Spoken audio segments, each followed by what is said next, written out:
नमस्कार. VAJ academy YouTube चॅनलवर आपलं सहर्ष स्वागत आहे. या व्हिडिओमध्ये आपण सार्वजनिक आरोग्य विभाग भरती 2 दिवसामध्ये मान्यता मिळणार आहे आणि त्या संदर्भात परिपत्रसुद्धा प्रसिद्ध झालेलं आहे. तर नेमकं त्या परिपत्रकामध्ये काय सांगितलेलं आहे, खरंच 2 दिवसामध्ये मान्यता मिळणार आहे का? त्यानंतर पुढे काय काय होणार आहे, जाहिरात कधीपर्यंत येऊ शकते, त्या सर्व प्रश्नांची उत्तरं आपण या व्हिडिओमध्ये पाहणार आहोत. व्हिडिओ शेवटपर्यंत पहा. या व्हिडिओला सर्वांनी लाईक करा, शेअर करा आणि VAJ अकॅडमी हे जे आपले यूट्यूब चॅनल आहे ते सबस्क्राईब करा. तर या ठिकाणी पहा, 22 ऑगस्ट 2025चं हे परिपत्रक आहे. कुणाचं आहे? तर मंत्री सार्वजनिक आरोग्य व कुटुंब कल्याण यांचे कार्यालय, महाराष्ट्र शासन मंत्रालय, मुंबई. त्याच्या खाली पहा आता काय म्हटलेलं आहे पत्रामध्ये. माननीय मंत्री सार्वजनिक आरोग्य व कुटुंब कल्याण यांच्या अध्यक्षतेखाली खाली नमूद केलेल्या विषयाबाबत बैठक आयोजित करण्याचे निर्देशित केले आहे. आता काय विषय आहे तो खूप महत्त्वाचा आहे. तर इथे पहा, राज्याचे आरोग्य धोरण ठरवण्याबाबत समितीची बैठक आणि त्या पुढचा मुद्दा पहा, 150 दिवसाच्या कृती कार्यक्रमाअंतर्गत पदभरती, नवीन आकृतीबंध, सेवा प्रवेश नियम. आता इथं फक्त आणि फक्त नवीन भरती काढण्याच्या संदर्भातच आहे पहा, की पदभरती, नवीन आकृतीबंध आणि सेवा प्रवेश नियम या संदर्भात बैठक.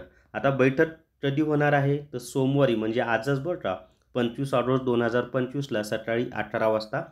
त्याच्या खाली बैठक कुठं होणार आहे? तर 8वा मजला आरोग्य भवन, मुंबई या ठिकाणी होणार आहे. आणि महाराष्ट्रातील आरोग्य विभागाचे जे टॉपचे अधिकारी आहे सर्वोच्च दर्जाचे, त्यांची ही बैठक आहे पहा. उच्चस्तरीय बैठक म्हणतात त्याला.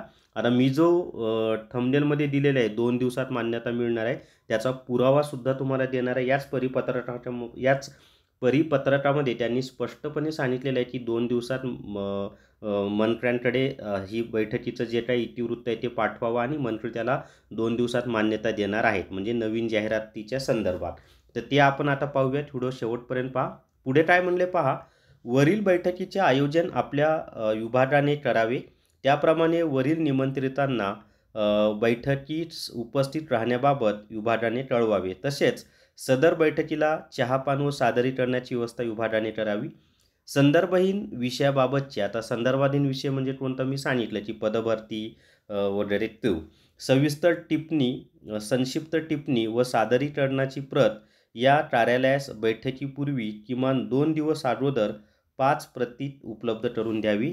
त्याच्यानंतर बैठकीचे कामकाज हाताळणारे अधिकारी व इतिवृत्त लिहिणारे लघुलेखक यांचे नाव व संपर्कासाठी मोबाईल क्रमांक संबंधित यादीवर नमूद करावा.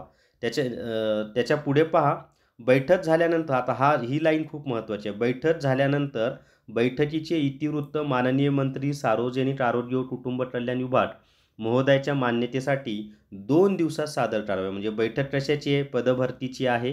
आणि मग जी काही बैठकीमध्ये निर्णय झालेला असेल त्याचा इतिवृत्त माननीय मंत्र्यांकडे सादर करावा 2 दिवसात आणि मंत्री लगेच त्याला मान्यता देणार आहेत. म्हणजे जाहिरात काढण्यासंदर्भात अजून एक पाऊल आपण पुढे गेलेलो आहोत. आणि ही मंत्र्यांची मान्यता भेटली की पुढे मग अर्थ खात्याची मान्यता, कॅबिनेटची मान्यता त्याला भेटेल आणि मग ते झालं की जाहिरात येऊन जाईल. तर लवकरच जाहिरात येईल मित्रांनो, जास्त वेळ आता लागणार नाही. ज्यांना कोणाला सार्वजनिक आरोग्य विभागाची तयारी करायची असेल, साधारण मग ते गट क आणि गट ड दोन्ही पदं आहेत त्याच्यामध्ये. गट क मध्ये साधारणपणे 50पेक्षा जास्त पदं आहेत त्या ठिकाणी. तर त्यांची जाहिरात येणारच आहे. फक्त तयारीमध्ये राहा. ज्यांना कोणाला खरोखर नोकरी मिळवायची असेल त्यांनी अभ्यास चालू ठेवा, अभ्यास बंद करू नका. कारण जाहिरात आल्यानंतर परीक्षा आणि जाहिरात याच्यामधला कालावधी फार कमी असणार आहे. त्यामुळं आत्तापासून जर अभ्यास केला तरच तुम्हाला फायदा होणार आहे. तर या व्हिडिओमध्ये एवढीच माहिती. या व्हिडिओला सर्वांनी लाईक करा, शेअर करा आणि VAJ अकॅडमी हे जे आपले यूट्यूब चॅनल आहे ते सबस्क्राईब करा. थांबूयात. धन्यवाद.